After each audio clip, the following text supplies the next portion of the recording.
What is going on, everybody? It is Dope Show Live tonight, and we got my boy Dave backstage. So let's just bring Dave right on in. Where you at, Dave? I'm in my one of my bedrooms. I'm surrounded by dogs. I don't know. Oh, there aren't any over there, but Not only dogs, but you got some cool posters hanging out back there. oh yeah, this used to be my bedroom, but now we're using it as a kind of just like I do my puzzles in here. There's AC. Okay, TMI. Hey, nothing wrong with that. I love the posters. How long you had the posters? Oh, for a while. And what's nice about these is you can open them easily and change the posters. Ah, So you just kind of open up each, and you can. Yeah. I've got about 30 or 40 different posters. But these are the ones my husband loves, and he gets mad when I change them because yeah, I love King Kong too. Them are awesome. Very awesome. I got like old I don't know. Oh, I see that. That's Creature of the gorgeous. Black Lagoon, and there's a werewolf, Curse of the Werewolf, and Oh, I haven't seen that one before. yeah. Of course, they're all reprints, but I love them anyway. So, you know how that is. Mine are all reprints. Yeah, ain't nothing wrong with that. Better No. value for sure. Exactly. I'm all We got about sleep. We got Sleepy Reader. He was the first one in here today. So, what is up to Sleepy Reader? And we got my buddy right there, Carnosaurs. He's got a show on IG that he does on occasion. And I think I seen Brian. Yeah, Brian showed up down there. What is going on? Brian LCS, the local comic stud. You know him? Yep, he's awesome. You met him. Yeah. You gave him some nice stuff. Yeah. We got Michael Good hanging deal. out in here and KB. What is up, KB? So, anyway, for the people that don't know you, heck, tell them about yourself, Dave. So I have a channel. I actually have two channels now. I have my first channel is Garage Geek. I've been going about 4 years. It's amazing. Over 4 years. And then not compared to Sleepy, who's been 14. And then I just started a new channel called Jigsaw Geek, and I do jigsaw puzzles. Like I'm the biggest loser ever. So I actually have 96 subs already, and I just did it a couple months ago. Four-way. I need to tell my wife. She does puzzles. She loves puzzles. She's got one of those puzzle tables in the living room. I have. It's right with all the little drawers and the little slant to it and the velvet. That's the exact one I have. Yeah, hers has got green velvet. Yep, mine too. And I have my camera like hanging over it to do the time lapse. Yeah, because the iPhone has a time lapse function. She likes the ones that you see like a bunch of logos like Pepsi, Coke, Nabisco, all that kind of crap. Just collage puzzles. Yeah, because she says the sky's really hard when you get to do the ones where you got a giant blue part or something. There's been a couple puzzles that I've done, and they're just they can become a nightmare. real fast. I know what you mean, man. I know what you mean. So puzzle sorting, puzzle piece sorting, and you just one by one. Yeah, it's not fun. Yeah, she's got the little drawers where she puts all the different colors in the drawers, separates them, and then starts on the outside first. Yep. I have little camping plates that I use, and I can rotate them through. And so, but I have the drawers as well. I just like the camping plates more. That's awesome. And the new Mac looks good. I know you got a new computer. I've seen your last show you put out with the cool designs behind you. Yep. I love this thing. I've wanted one for years, and I finally broke down. I'm paying monthly. And right before this, I'm trying to learn OBS. And I don't know if you know what OBS is, but OBS is a streaming platform like StreamYard, but it's all free. And they have all these plugins, and gamers use it. And so with all the effects that gamers use when they're recording their screen. So I'm learning that. And I actually recorded a video right before this where I was, I'm small in the corner, and we're looking at my screen, and I'm scrolling and talking. And it's a first try. So I'm going to publish that later today, and we'll see how it goes from there. Well, the video you put out yesterday, it was amazing. Just I think that brings something that nobody else is doing on YouTube right now. A lot of people do it, but not in the comic book or the vinyl community, right? There are a lot of people who do special effects, and it's really not that hard. And when I'm at school, because I'm a teacher, right, and I'm off work right now. When I'm at school, I get like everybody else. I just want to put up a video. But when it's the summertime and I have some time, I like to get creative, and I try to see what can I do with technology. And I just like playing around with it to see what I can come up with. Speaking of being a teacher, what grade you teach? I teach middle school, and you can see all this gray, all these lines. Man, it's from those kids. Is pop culture as big in today's youth as it was when we were small? I mean, do you see like people reading anything, or it's mainly just manga? No. Most kids are very phone oriented. The culture is still really important to them, but it's everything that they see on, like TikTok or whatever. You know what I mean? That kind of stuff. That's like movies are still, I think, very important to them. When it comes to reading, there are some kids who will, be reading manga or they're into that. But to a great extent, reading is not anywhere near as popular as it used to be. Yeah, I've got a 12th grader and a 9th grader, 2 kids, and they only like nostalgia they seem to have is like Fortnite and stuff. Those kind of characters from 5 years ago or whatever.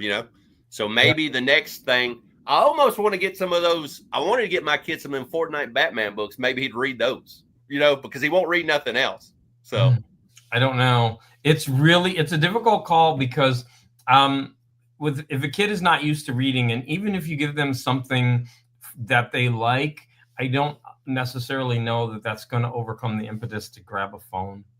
I know adults, like I go on vacation with adults and they're constantly on the phone, and I'm rude and I say, listen, you're with me, you need to put that phone down. They don't like it, but I'm like, why did I come on a vacation with you if you're going to be on your phone constantly? Talk to me. Yeah. That's why people don't invite me on vacations. I was out your way. Where are you at? In LA? Yeah, I'm in Los Angeles. Yeah. I know nothing about California, but I went to the Ritz-Carlton in Laguna Beach. I don't know how close that you are to Laguna, but not too close. But I landed. We didn't want to fly into LAX. We flew into the Cowboy. What's the Cowboy's name? There's an airport named after him. I know which one you mean. There's Burbank, but it's not that one. This is a Cowboy.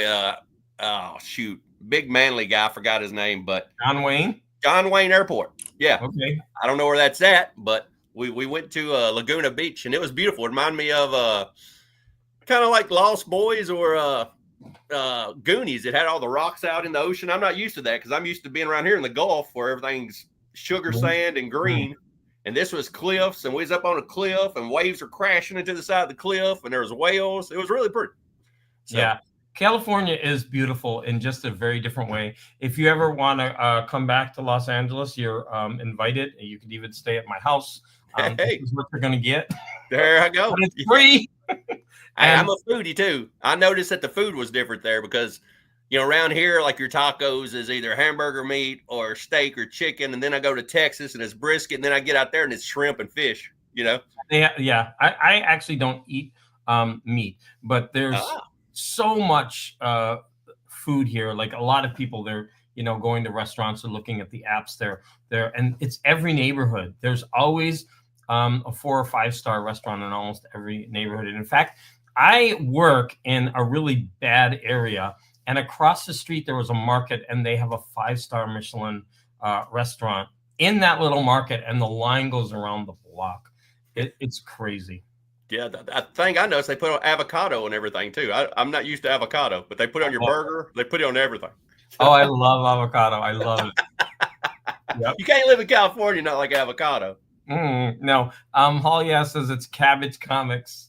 And cabbage farts are the worst. And I love cabbage. I absolutely love it. I like kraut. I come from a German descent, so I love kraut, like kraut and weenies and all that kind of stuff. I love all that. Well, that's the same thing. Yeah, sauerkraut. I buy sauerkraut, the kind that doesn't have meat cooked into it. And my wife is a health nut, so she likes fermented food. She says it's good for your stomach, so she's all about the kraut.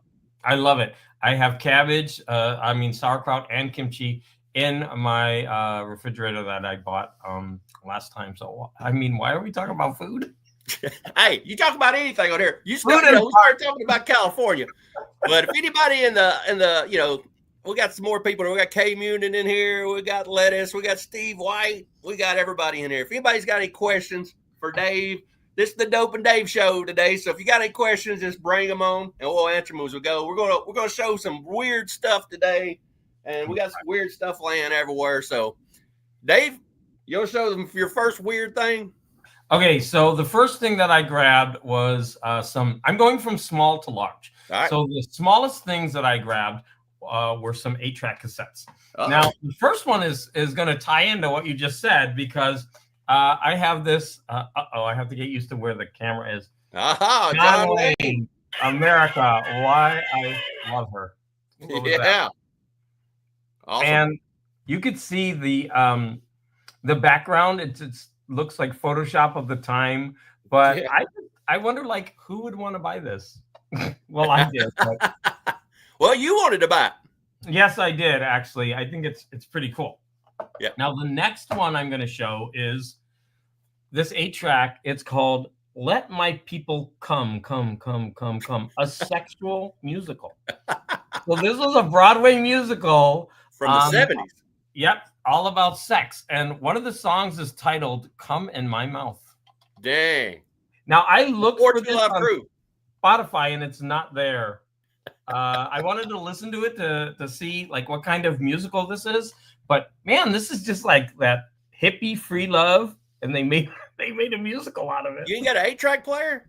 I do have one, but it's not hooked up right now. I need to hook it up. But yeah, you're right. It's the 8-track. I should be listening to that. Yeah. And one last one. This one is called Slippin' Around with Ray Pillow. And he's supposed to be like this, I don't know, sex symbol or something. Hey, Ray Flipping Pillow, around. good-looking man. Sleeping around. Ray Pillow is probably not alive these days. He doesn't look like that. So if you're looking at some 8-tracks in the store, you're going to find some, I think, kind of interesting things. And the funny thing about it is a lot of the stuff from one medium won't transport over to another. A lot of things get lost from medium to medium. So, things that were put out on LP didn't always make it to cassette. Things that were on VHS didn't always make it to DVD. With every iteration, we lose a lot. And there's going to be a lot of 8-tracks and albums that you're not going to find in any other medium. I know with digital, it's starting to change. People are starting to upload things like this, but well, one of the reasons that I started watching your show is because I'm very passionate. I like to watch people that's passionate about collecting, and I don't care what they collect. I can watch anybody that's passionate about what they're collecting. We've got a restaurant here in my neighborhood that is called the Salt and Pepper Shaker, and it's got probably 20,000 sets of salt and pepper shakers in there, and they're different. They're all over the walls. It's like a museum. People bring them to them. It's been going on for about 40 years, and I just love anything that people's passionate about. And you seem to be passionate about puzzles and I love collecting. I love going out and finding things cheap treasures that other people don't want. They think it's garbage, and I just think there's value in this. And one thing you said that I've never heard nobody but me think. I've thought this for a while, and it's refreshing to hear you say it. One time we were talking about some I don't even remember what record it was, but there was a record on one of your shows, and it was probably some band we never heard of, and they had only one album out, and this guy had put his life work on there, and somebody wanted, was selling it for $1.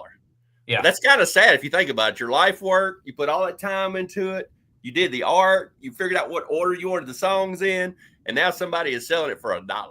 But anyway, and all the people that went into putting it together, writing the songs, playing the songs, the backup musicians, the studio time, all of that stuff is important. And even if the output is bad, you still have to recognize that someone put some effort and time into this. And it is kind of sad. Like, I don't know if this guy's famous or not, but what if this is like, I don't even know if this went to cassette or CD or anything like this. And I don't know. It is a shame, right? Well, after being on here, he's going to be selling some stuff today. So. Ray Pillow. Slipping around. Slipping around with him. Yeah. Matt likes comics. He said, let's see, we had Destroyer by Kiss on 8-track back in the day. They probably sold a lot of those 8-tracks. Yep. So, I love Kiss that was little a big cover band. All right. I was going to say one more thing. Oh, yeah. recently we had the fires in Los Angeles. Yep. And there was a bunny museum.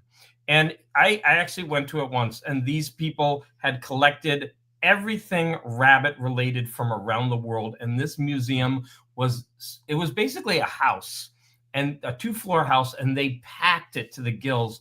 And that whole collection was lost in those fires recently. It was really, really sad. I would like to do the old Route 66 where it's got all the weird roadside attractions, and you can go by and see like Cheese Museum, all these weird museums, you know? Yeah, so, I've done that. I would love to do that. So Michael, oh man, Michael's here. We got everybody saying hi in the chat. I like Anne-Marie. First thing I'm going to show is something very weird. I was, you know, you get tired of going to the comic book stores, and I couldn't find nothing. And I went to junk stores. You've been to junk stores in your life.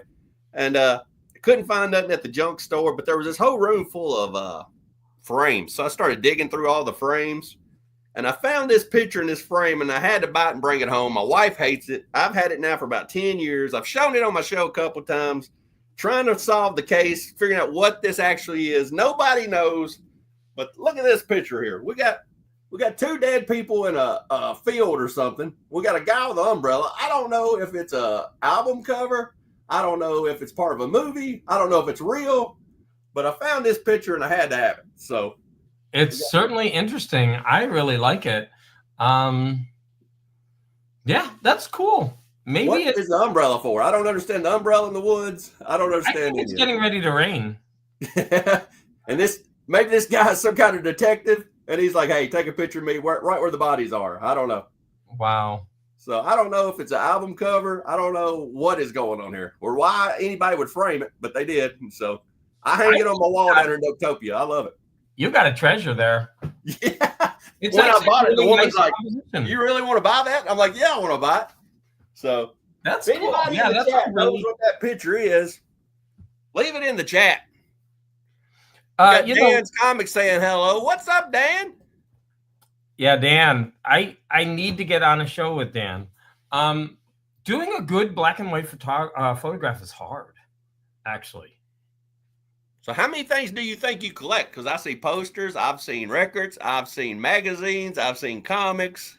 I collect souls. Puzzles? No, I don't know, actually. I have trading cards. I have Funko Pops.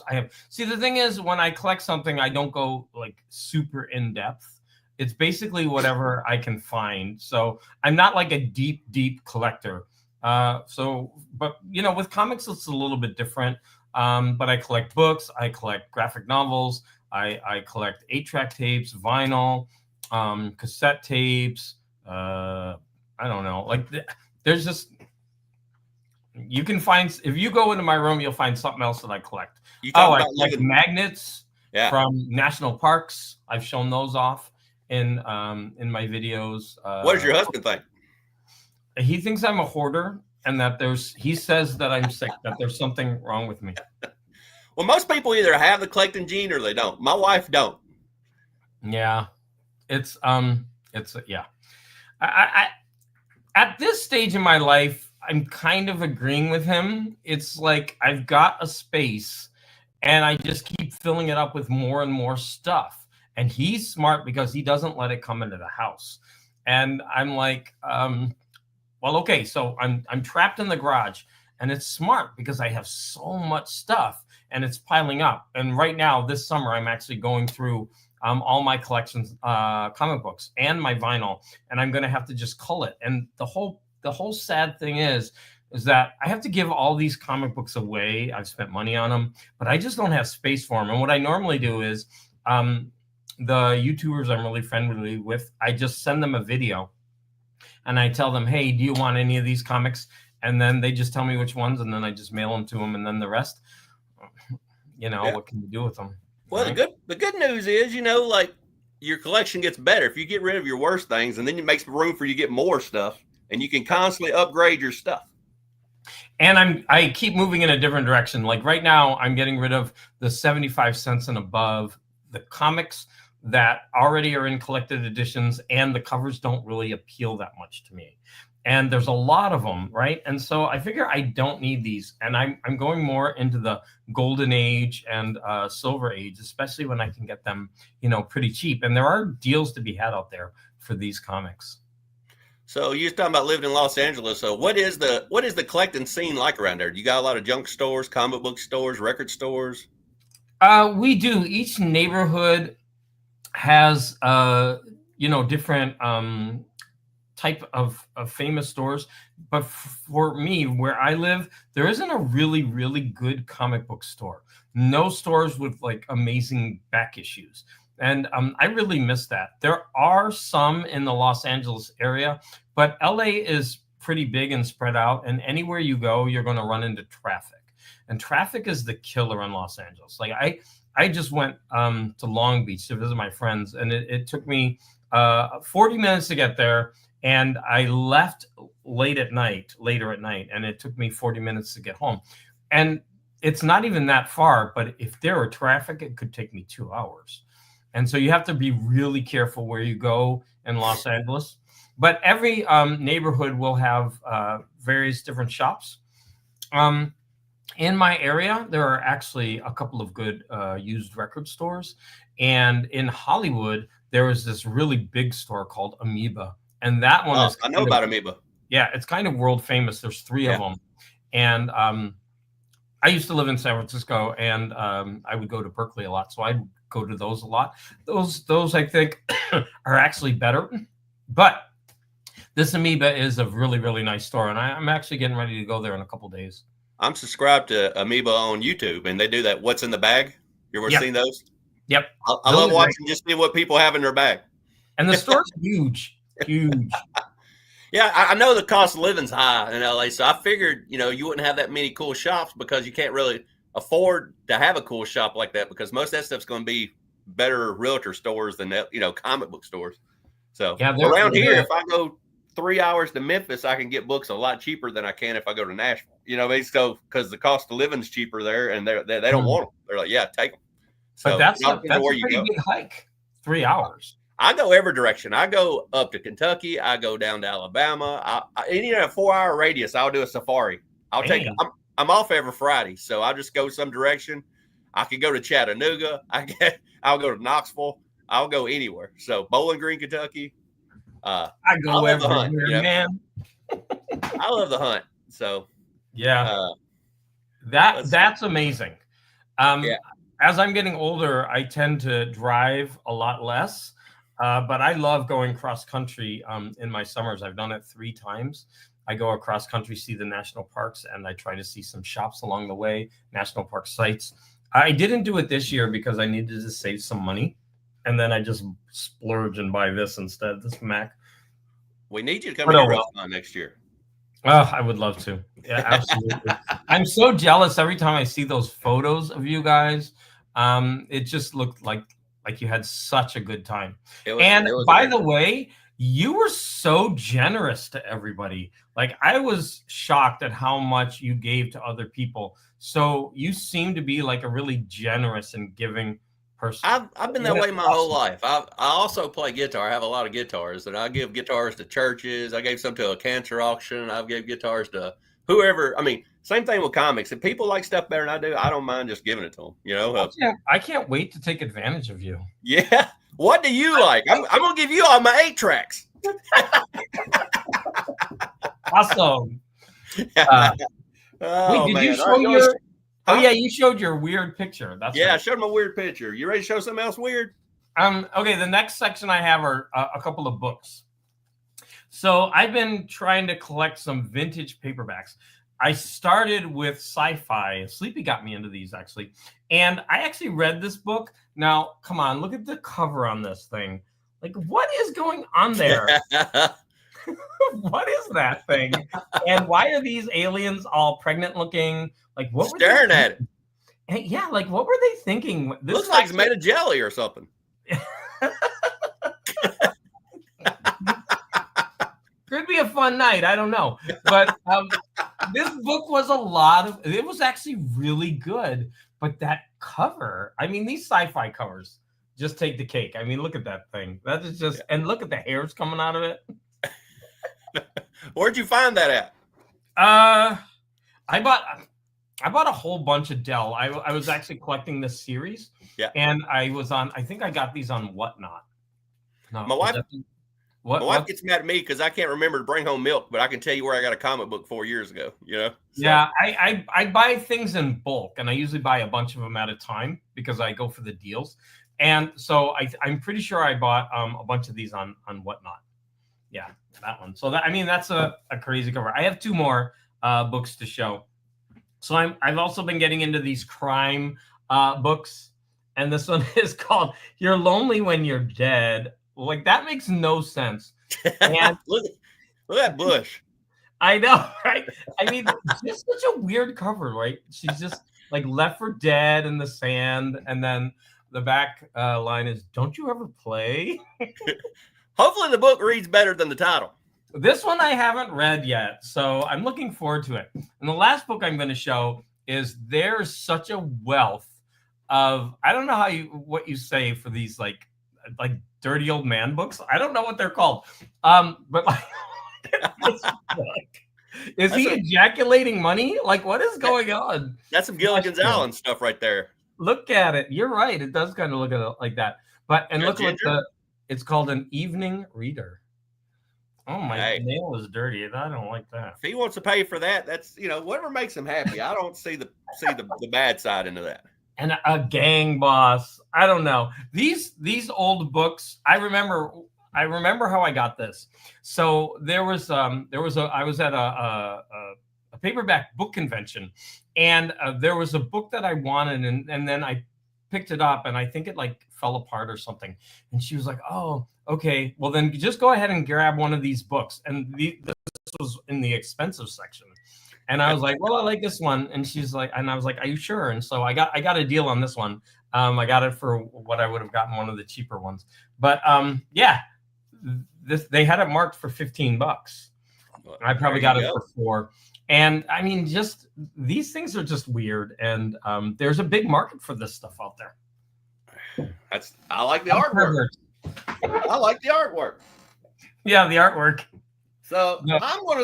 I'm gonna show this from 1976, 49 years ago. The Comic Reader. I don't know. I don't think they probably have permission to use these Batman and Joker and Two-Face and Penguin, but the Comic Reader. You remember the Comic Reader? I think I do, actually. I don't. It was 60 cents, 1976. And I opened it up, and there really wasn't much to read in there. It looks like somebody made these in his garage with a little printer, but pretty cool little pamphlet. And you know what? I would love to just color that in. Just get some magic markers. But that looks like it's is it Jim Aparo or is it Neil Adams? I can't tell. I don't know. It's number 130, so I guess this series went on a long time. Oh no, there is an actual signature in the bottom of the thing there, but I don't know. Maybe it's J.A. Jim Aparo. Yeah. That's a great cover. Something, right? Yeah. Oh me. So let's switch gears. Are you thinking about going and seeing Superman, or are you gonna go see Fantastic Four? So here's the thing. I'm so old man now, and I live in Los Angeles, and there are theaters all around us. But I don't like the theater anymore. I don't like the cell phones. I don't like the way people act. A bunch of my, not a bunch, but a few friends that I've known have been attacked in theaters. One was openly gay, and he was attacked.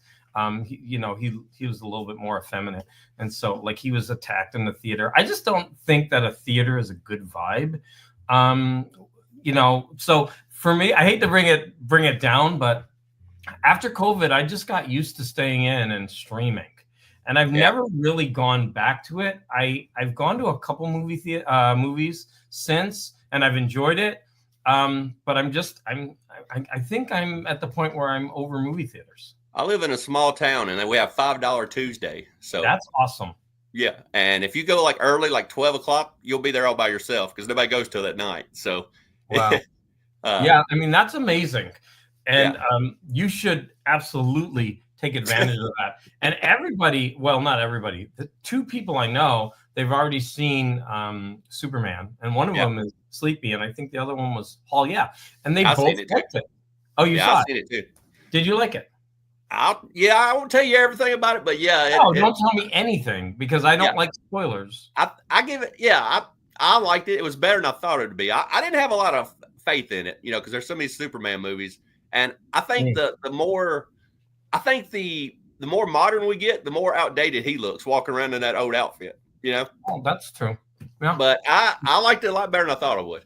Oh, good. So, well, that's something. So I'm going to take that down to a yes, that you liked it. So that's 3 people that I know that that like it. And I think that it's, Steve White also enjoyed it.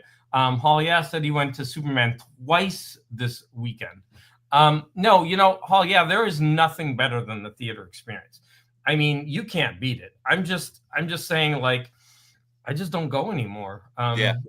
Because of, everything that's, going on, and other things that are happening as well. Plus ours is really old, and I like it because it's like an old Regal. It's from like the 50s. We don't have all the electronic seats and all the, recliners and all the stuff all these fancy ones got today. But ours is just old and normal, but I love it. But I'll go see a Fantastic Four. Which one are you more excited about, Fantastic Four or Spider-Man? Or Fantastic Four. Yeah, I am too. Yeah. I think it looks good, so we'll see if it's any good. I think it looks great. I love the vibe that they're putting out. It's kind of modern retro. It looks really modern, but everything about it is that 60s retro feel. Yeah, I love that cover. I absolutely love that. I read these this week just to get ready for it. These grand designs. Oh yeah. It tells the whole. There's 2 of them. Yeah, the history of it. Yeah, so I've never really been a big Fantastic Four fan, but I wanted to know what was going on, so I'm going to find out.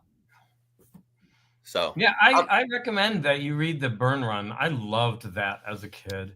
I'm a big Hulk thing, and Thing's always in there. I like Thing a lot, but I've never read a lot of Fantastic Four about just the group. So we'll see how it goes. So I think you'll actually find a lot of really, really good runs in the Fantastic Four history. There's a bunch of them. Yeah, I don't want to see them beat up Hulk though. You don't? No, if you read Fantastic Four, they whip Hulk. If you read Hulk, he beats the Fantastic Four. So it depends on what title you're under. You know what I mean? It depends on who's telling the story, right? Yeah. It's written by the victors. Yeah. So I can't read none of those. Let's see. Who's your favorite villain? Kay Munin doesn't like Superman. Oops. Kay Munin don't like nothing. Supergirl was a drunk skank. Poor Supergirl. Well, it makes her more, personable, I guess. Throw down some shots, Supergirl. My villain, favorite villain, it's going to be one of the Sinister Six. I love them. I love Vulture. I love Sandman. But those are old villains. I love, and in fact, I loved when they all came together.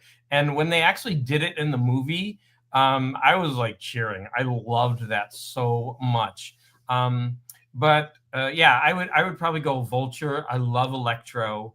Of course, most people say Doctor Doom. Doctor Doom is freaking cool, but everybody loves Doctor Doom. So I would have to go with one of the Spidey villains. Kingpin is awesome. I grew up on the Sinister Syndicate. You ever heard of them? The Sinister Syndicate. Yeah, they were like a bunch of B-list. It was like a Boomerang, Hydro, Speedball, all these awful. Yeah. Shocker, he was one of them.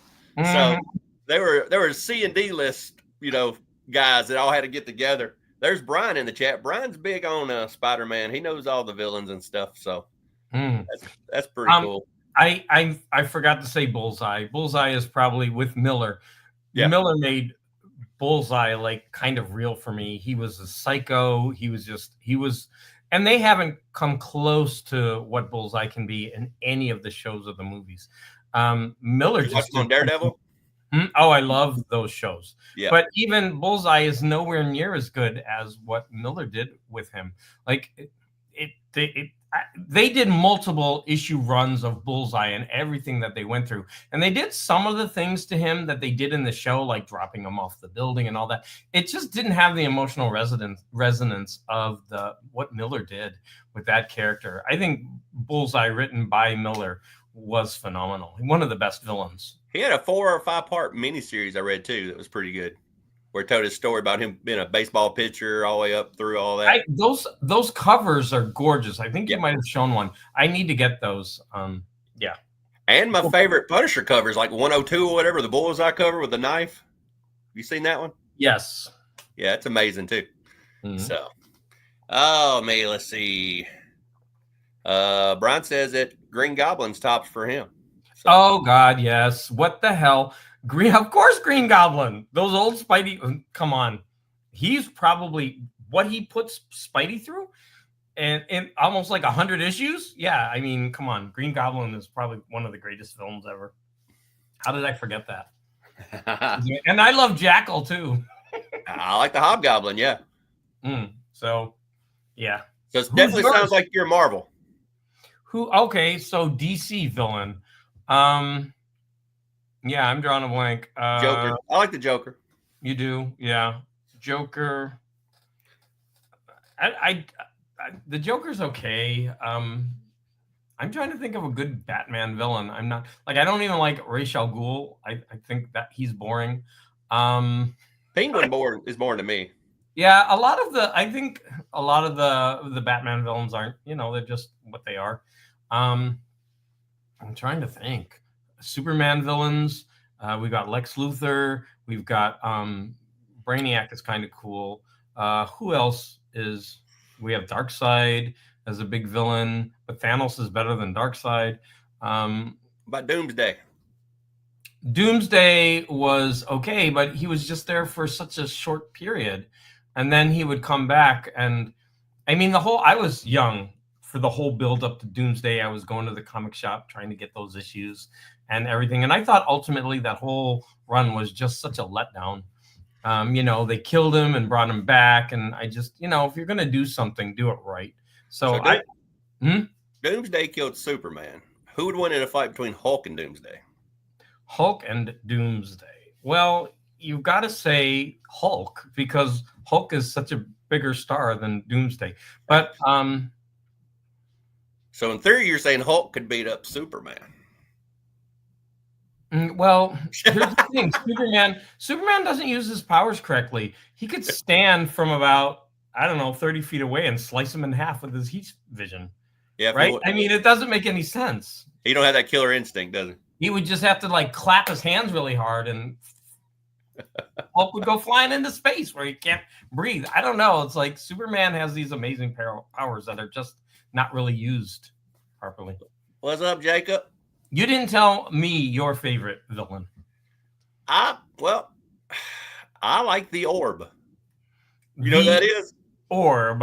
No, you're gonna Eyeball and Daredevil. Okay, in Ghost Rider, right? Yeah, and Ghost Rider. Both. Yeah. He's right here. Okay, that's a little obscure. Well, Mysterio is a little bit. That's a cool action figure. That's really cool. Yeah, he's on Daredevil. He's on Ghost Rider. He's on a couple other things. I also like Polka Dot Man. I like the weird guys. I like Stingray a lot. If we're going with obscure villains, I love Stingray. I always like all the weird stuff. That's why I like the Sinister Syndicate better than I do the Sinister Six. All right, man. What else you got for me? What's your third pick? Oh, my third pick. Okay, I do have a couple of comics. All right. Now, these are just last-minute grabs. I'm culling my comics, and I saw these two, and I thought I'd show them. Number one, I'm going to show, I don't know how this got made. This cover art is just so awful. Like, what? How did that? I mean, come on. This is number 270 of comics. I'm like, this has got to leave my collection. Like, look at his neck. He doesn't have a neck. I don't know what's going on. We'll put his mouth, it looks like one of his teeth fell out. One of his Lips are and, missing. they put it back in and it turned gray. I don't know. That's a weird cover. And so the next one, I only have 2. So the next one that has to leave my collection, although it's not horrible, it's this New Defenders. I mean, what? What? Why do they have guns? Why does Hulk have a bazooka or whatever that gun is? When he could just run over there and just smash them. I know. And like, look at her, like holding on for dear life. I think her hand would get burned back there. I don't know. She's hanging on like it's a rodeo. Are they going downstairs? Like, I like the way they're drawn, actually. That's cool. This makes no sense to me. And if they miss with all the machine guns, they're a bad shot for sure. I know, and it makes no sense. What is that? What were they thinking? So yeah, bye. Eric says, send me that Conan, Dave. Who? Big Nasty there. It's yours. I'll include you in the video of stuff. Big Nasty, I will. I'm going to record. I already got like at least a short box, maybe more, of comics, and I'm all just like this. Just modern comics that I don't want. There's actually a lot of good ones in there. There's some modern Spideys that I just don't want. And I agree with Nate right there. You can't give Hulk a gun. It's like giving a bear a chainsaw. It don't really have a point. So, yeah, these two. Horrible. Do you remember where they came from? No. Well, I think I remember where this one came from. Mr. E, the low grade king, he actually knew that I was collecting the full Conan run. I think I've changed my mind. I'm going to stop at around the 60, and I'm only keeping ones where I love the covers. And so I'm actually going to ask him if he wants this back, because I know that he gave it to me. But if he doesn't, then I'm just going to give it to somebody. So this one I do not remember where I got it from. So you're a big Conan fan? When I was a kid, I loved Conan. Yeah, I love Conan. I read all the Conan. That's all I was reading during the COVID when I was sitting home for 6 months. But there's so many different sides of Conan. You got the lover, you got the thief, you got the drunk, you got the barbarian, you got the seaman. I don't like the one on the water. Wait, what is he? The seaman. Wow, you got Conan Seaman. That's interesting. That's a thoroughbred right there. Wait, is that what he looked like? Ah! And you got that seaman? All right. Oh man. All right, since you showed a big muscled up Conan, I'm going to show a big muscled up Danny. Danny and the Demon Cycle. What about that? Danny and the Demon Cycle. This is 1955. Oh, that's a keeper. Yeah, it's from the Highway Safety Division of Virginia. Why isn't he wearing shoes if it's about safety? Well, he got on this demon bike that he bought from a devil, and he cannot let go of it now. And the bike just leads him around everywhere in front of trains and all kinds of crap. So he is stuck on the demon bike. That's what he gets. He needs to listen. Danny and the Demon Cycle. If you ever find this one. Oh, that is amazing. And there's the Demon Cycle. Who would want that? That's really cool. 1950? I've seen two things. One said 1955 and one said 1969. And I opened it up and there's no dates or nothing nowhere in it. Well, both are fine. Both. Like that's pretty awesome. But yeah, that's a keeper. I looked on my comic shop and all kinds of stuff, and they both say 55 and 69. So I don't know what year exactly, but it's one of those 2 years. Wow. There's no price. So I guess they were just giving them away for people in Virginia. So yeah, don't drive in front of trains. I guess that's what they were trying to say. Don't make sure you wear safety equipment. Like he's not wearing any shoes. Weird. Bare feet on a bike. Great. So do you go to any cons or anything? I'm sorry? Have you ever went to any cons? I have gone only to local ones. I love local cons, like hotels and bingo halls and VFWs. I'm gonna tell you, I'm gonna be negative again. So when I was young, we used to go to the local mall and they were free, and they would just set up in the aisleways between where you walk, and they were free. And I got used to things being free. And, you know, when you're paying sometimes hundreds of dollars to get into, like, San Diego Comic-Con is not far from me. I've never gone. I'm not paying all of that money just to, you know, go in and look for comics. It doesn't make sense to me. Yeah. So if you've gone to San Diego Comic-Con and that's your thing, you like to dress up, that's fine. Now, if someone were to come from out of town and they wanted to go, I would absolutely go. But it's just not something that I'm going to do myself. So I normally go to a local one, and I think they charge $10 if it's before a certain time, and then $5 if it's after. And I always go after because I don't need to get there early to, you know, let other people get the big books, whatever. So local. Yeah, I like local cons. Yeah, I agree with you. The older I get, the more I don't want to be in a giant crowd. I don't like being elbow to elbow with people. But you go to the little cons, you know, you can actually move around, come back, go as you want. But the bigger ones like San Diego, I wouldn't be able to breathe at that. And wait, I'm misspeaking. There's also one that comes around yearly. I think it's in Anaheim. And I did have to pay, I think, about $15 to get into that one. And I went there. And I mean, by the time it was 12:30 or 1, I was already really tired because you're walking around, you're bending over a lot, you're carrying all these comics that you've bought. And I don't know if it's just me, but I find that quite exhausting. And, you know, you've paid to be there all day. And, you know, after a little while, I'm just like, okay, it's time for me to go. That's what I loved about Heroes. I would buy comics and then just take them straight to my room and come back down. You know, it's like, you're nice. Right there. So that was nice. You can relax for a little while. Yeah, that's what we did. Stay in your room, make a drink, eat a grilled cheese, whatever, come back. Yeah, that sounds nice. That actually really does. Yeah, it opened every day like at 11, and I would sleep in. Like I was like you, I'm not waiting in that line to get in. The line would be gone by 11:30. Hell, I'm gonna walk over by 11:40. Nobody's getting what I'm getting anyway. So, yeah, I'm if you're gonna pay more for it, then I say you can have it. Yeah. I don't want it anyway. So yeah, I agree. Let's see. That version of the comic was issued in December of 1969. So yours is from 69.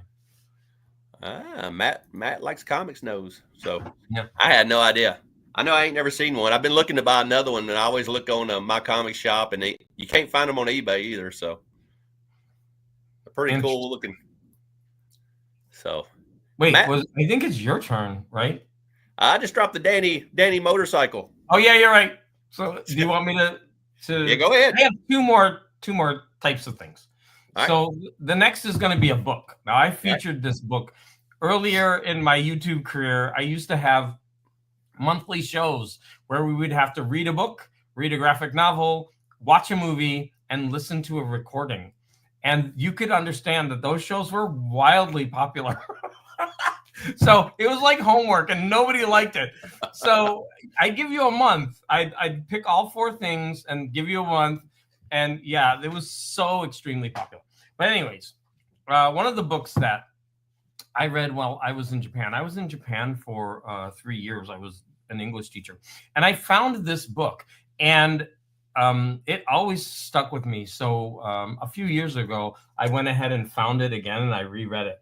And it's called Rat. And it's a novel. Obviously, it says that. Now, there's a couple things I want to say about this book. Number one, this book is really, really well written. You are living the life of a rat from a rat's point of view. And the author tries not to make the rat seem human at all. Tries to put us in the world of a rat and the way that they do things. And it's just a really, really weird and cool book. And then we have to talk about the author. So the author, I guess he only put out this book. And I know, right? And he too happy there. No, and he committed suicide. It's just really a strange story when you look up the author. And he was like really touted as being like an author, an up and coming author. He wrote this one book. It's so supremely weird, but so affecting. And I mean, you really get into, it's like inhabiting an alien creature when you're going through this book and living the life and the cruelty involved in everything that goes around with all of these raps. Such a good book. I highly, highly recommend it. And it is not that long. It's 150 pages. It's not widely available. You have to look it up on eBay. And the author's name is Andrzej Zaniewski. I'm probably not pronouncing that correctly. But man, I highly recommend this book. It's weird because sometimes, you think about Robert E. Howard, he committed suicide. But sometimes your genius people are just a little off in other ways. You know what I mean? Yeah, I mean, it would be difficult for us to talk about suicide here. I don't think that we're really qualified. But yeah, so many people who live life differently. They're not accepted. They don't know how to connect with people.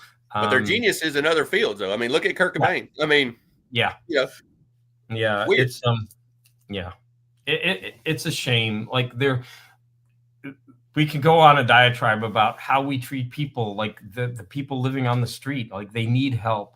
And a lot of them are violent. They're some of them are criminal offenders, but a lot of them, they don't have the mental capacity. They shouldn't be on the street. We just walk by them. I mean, this is especially a problem in Los Angeles.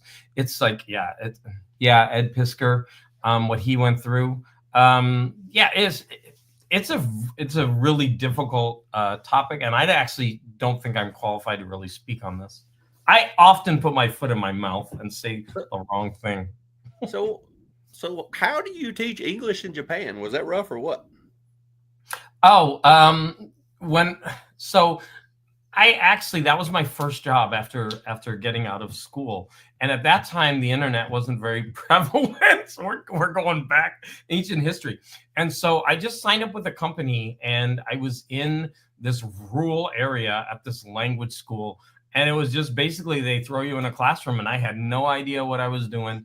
I just learned it as I went along. Like, it's just, it was a strange experience, but I do know other people who have done it. You get used to it, and you would have different levels of students. A lot of them didn't speak English at all, and you just be sitting there trying to communicate and trying to teach them the basics. It was just something that I kind of got used to, and I liked it. I did it in Japan. I did it in South Korea. I did it in Saudi Arabia. I did it in Kuwait, and I also did it in Malawi in Africa. And then when I came back, then I started, I did work at a language school in Los Angeles. And after 3 years, I switched into the school system. Yeah. So now I don't teach English as a second language anymore. I just straight up teach English, right? So you probably had to pick up a little bit of each language too when you was doing it. I did. And it was so long ago that a lot of it is gone. But yeah, and especially at the beginning, I was very gung-ho. I was young. So I would study for the language tests.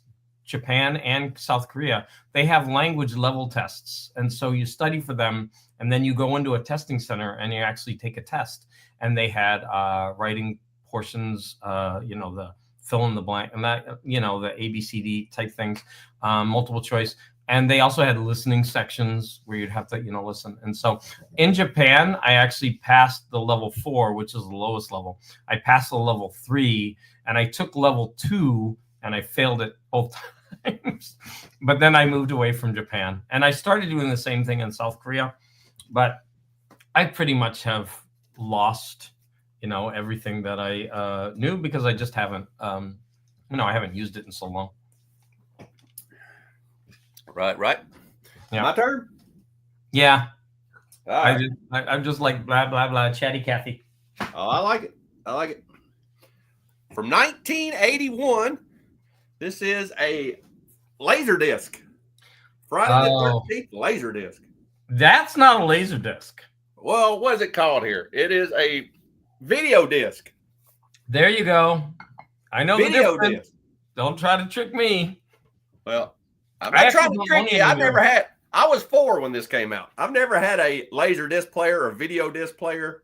I have a Laserdisc player. I have a ton of Laserdiscs. But I wanted this because don't have one of those. I wanted this because it was the year that Friday the 13th came out. This is 1981. Beautiful. That's gorgeous. Yes. Yeah, I I love would it. actually like to have a bunch of those. I still see people selling them now and again, but I've never picked one up. You can push these little prongs in and get the actual disc out, but it's hard to get Yeah. it out. I've got it out before. I've got Yeah. one of these, and I've got a 1974 Texas Chainsaw Massacre. The year Texas Chainsaw Massacre came out. So, Wow. Yeah, those are cool. Really, really cool. Good for you. yeah, it's cool artwork. I really like it. So, Yeah, I like getting really, the first really year nice. of the classic horror movies, because when this came out, people had no idea how big this franchise was going to be. The toy line, the posters, the clothes, how many films they made. But I love the first year printings and stuff like that. Oh, hugely influential movie. Yeah. Oh yeah, I love it. Definitely love it. So yeah, no, that's an amazing piece of technology, and I've never had one of those players. Maybe in the future, because I do have, like I said, I do have a Laserdisc player, and I've got a ton of Laserdiscs. I've got a bunch of VHSs I love too from '81. Like Friday the 13th and the old '74 Texas Chainsaw Massacre and Nintendo games. I've got a bunch of the horror Nintendo games too. So yeah. So came in, and that's why I got a job there, because I was getting out of college, and I needed a job, and so they were advertising, and I just went, and it's really different, because at that time we didn't have internet, and you would still have to contact your family either by long distance telephone or sending letters, and people don't understand like how different it was. We didn't have access to movies, didn't have access to internet. We were like fully immersed in the culture, and we had to watch what was on Japanese TV. It was really something totally different. If someone were doing it now, it would be a totally different experience. Might as well show you the 1981 VHS. Gorgeous. I have a big VHS collection, not big, but the Nintendo game still in the box with the manual warranty. Wow. The box is worth more than the cartridge. Everybody's got the cartridge, but nobody has the box. So exactly. To find these in really good shape is hard to do too. So I collect all that for all the main horror lines. So pretty cool. Oh, that's awesome. If I see, sometimes you can find VHS cheap. And if I find them, I've got a bunch of doubles of the Universal Horror, and I keep trying to give them to people, but nobody wants them. So if you like them, I think I have Bride of Frankenstein. Love all the horror. So if you want them, I'll send them to you. Because I have doubles. Fine, I'll take them. I love all that stuff. Christina Payne, what is going on? Oh me. All right. I think we're down to one apiece, ain't we? Yep. One more. All right. One topic. What's your last one here? I've got albums. Awesome. So I have two things to show. Oh, I'm up, right? Yeah. So I showed this recently. I've been getting into the vintage paperbacks, and I saw this. Oh yeah. And I just loved it because of the vintage paperback feel. And I mean, it's just risque, kicked in the teeth, Nashville pussy. Look at the back of this. I just had to get it for the cover art. And growing up in Nashville, I grew up on Nashville pussy. You can have it. I would have been growing up on Nashville cock and probably getting hit with a baseball bat. Okay. All right. And then the next one is, all right. There was actually an album and a book that I was searching for. I couldn't find it. So I settled for this one. This is a very common album, but every time I see it, it just cracks me up to no end. I don't know how they made this album, and that is KC and the Sunshine Band. Oh, yeah. Look at this. It's hilarious. Like, I don't know. It's just so over the top sexual. Even for disco albums, it's like. Is that a salt shaker? And then, no, it's a champagne cork. Like, they're writing. I got you. But, I mean, come on. It's just, it looks like a flying dick. We all know that. And then, in the middle, there's the band. But, I mean, every time I see this, I mean, look at his pants. His shoes, look at the way they're sitting. I just think this is gold, and you can probably find this for a couple bucks. But man, look at that. Well, that whole outfit's a little wild with the red, the green, and the yellow there. And you know what? They're actually really good. KC and the Sunshine Band is great. Please Please, on this album they have Please Don't Go. Maybe you know that one. You know that one? Don't think I know that one. go, don't walk away, 'cause I'm gonna need your love. You know that one? I think I do The now. minute you I walk think I do out now. that door now, please don't go. Well, anyways, that's on that album. Bottom Tier Collector, I will be on Tuesday night with the boys at FOMO Squad, and we'll be talking about the Superman movie. I have watched it. I haven't got any content out. Yeah, we're gonna hear the dirty. I'm not gonna watch that because I don't want to have any spoilers. Yeah, we're gonna go in depth. I've already got a whole page full of questions and thoughts about it. Wow, I'll watch it after I see it. So my last one. Wait, can I ask you? Did you watch Sinners yet on HBO? I haven't, but everybody keeps asking me that. Is it good? I thought it was phenomenal. So I need to check it out. I've heard too many people tell me I need to watch that now. Tonight. I will watch it tonight. Wow, it's Sinners. so What? How many is there? There's only one. Okay, so it's a movie, not a. Sinners are there? We're all sinners. So it's a movie, not a TV sitcom. No, it's a movie. And I didn't know what I was getting into, and I was just like blown away. I've heard people tell me about that. You need to watch Sinners. You need to watch Sinners. And I'm like, well, I've never got a lot of time, but I will. Yeah, so good. But anyways, back to your Superman. All right. So the last book I'm going to show, most people, I'm a big Ghost Rider fan. Most people don't know what Foom 7 is, but I picked this up. I've been looking for a Foom 7. And what's important about Foom 7? Friends of Old Marvel. Yeah. And if you buy Foom 7, what's important is the back cover. This is the first picture that Mike Plug ever made of Ghost Rider. Wow. So, and if you read the bottom down there, it says one of the first variations of Ghost Rider ever created. So he, being a Ghost Rider fan, you got to have this. It's the first Ghost Rider. So that's what he was supposed to look like. That's what his bike was supposed to look like. So okay, I'm going to berate you right now. Broke in half. I'm going to berate you right now. Oh, don't do it. You need to have a see-through backing board for that magazine. Well, what I usually do is just put it in there. If the back's that important, what are you doing? I put it in there backwards. No, you have to be able to see both sides. Do they make a see-through magazine board? You know you paid some good money for that comic, right? Yeah, that's how I do it. Just get the see-through backing board. You can see both both sides. They make one for magazines. They do. Yes, they do. And then you get the Mylar. That thing's going to pop. See, you are really big on Mylar. That's what kills me. You always talk about how you're cheap, but you spend a fortune on Mylar. Yeah. It's where you splurge. You got to splurge on something. Like I put my bigger books in Mylar, but I don't put my little books in Mylar.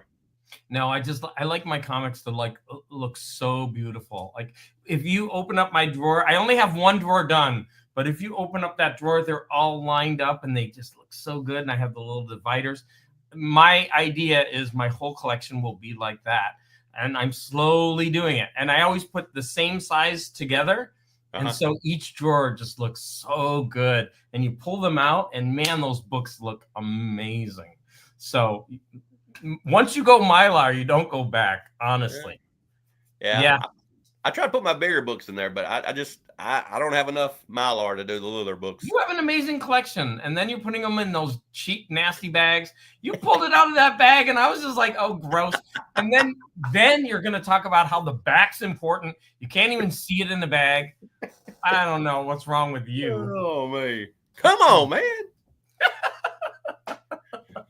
Well, we've been on 1 hour and 3 minutes. I know there's other shows coming up. It flew by. Anytime, Dave, you want to be on the show, I like the Dope and Dave show. You can come on anytime you want. Thank you. Thank you. We always have a good time. You're always, and the first time ever, I'll tell you something weird. Have you ever seen the movie? Oh man, what is it called? It's my favorite movie of all time, and I'm going blank with Ashton Kutcher. Butterfly Effect. You ever heard of that?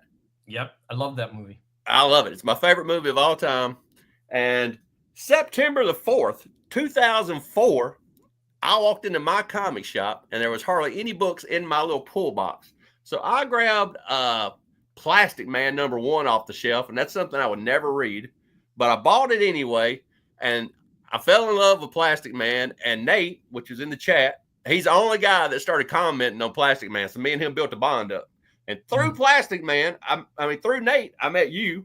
So if I'd have never bought Plastic Man on September 4th, you wouldn't be on my show right now. No. So it's weird how any little thing you do affects you years later. It does. That's true. That's the way life is, right? And that's the basis of so many of these like alternate history time travel movies, right? It's that's the basis. Is that one little connection that moves your life in different ways. And what if that never occurred? It's weird to think about. Plastic Man, no more. Wow. Yeah, this book is the reason we're talking right now. It's weird, huh? That's a cool book. Yeah. But anyway, don't give that Nate any props. He wrote his name on there, so yeah. Hey, I don't know how you and Nate discovered each other, but I discovered you through Nate's channel. So, God, I don't know either. I forget. We just started. I think we started texting each other from our videos somehow. Maybe being teachers and all that. Yeah, I think Nate will probably remember. I've got like pieces missing in my brain. Well, he told me, he said, because when we first met, we started doing FOMO Squad stuff on my channel and his channel.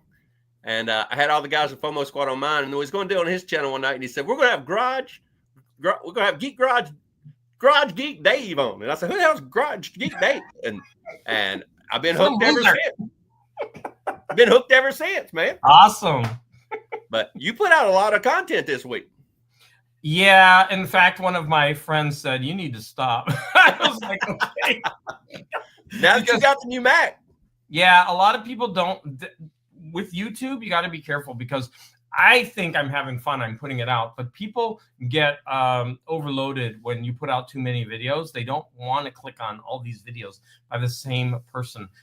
In fact, I've been told this by 2 or 3 people, a couple of them here. So I love being random and just throwing a video out. But then I have to think, especially since I'm off, like I'm putting out too much. And actually, I was doing a literature, a Penguin of Day, and those things tanked big time. And I was doing one every single day. And I just stopped because I think it was hurting me.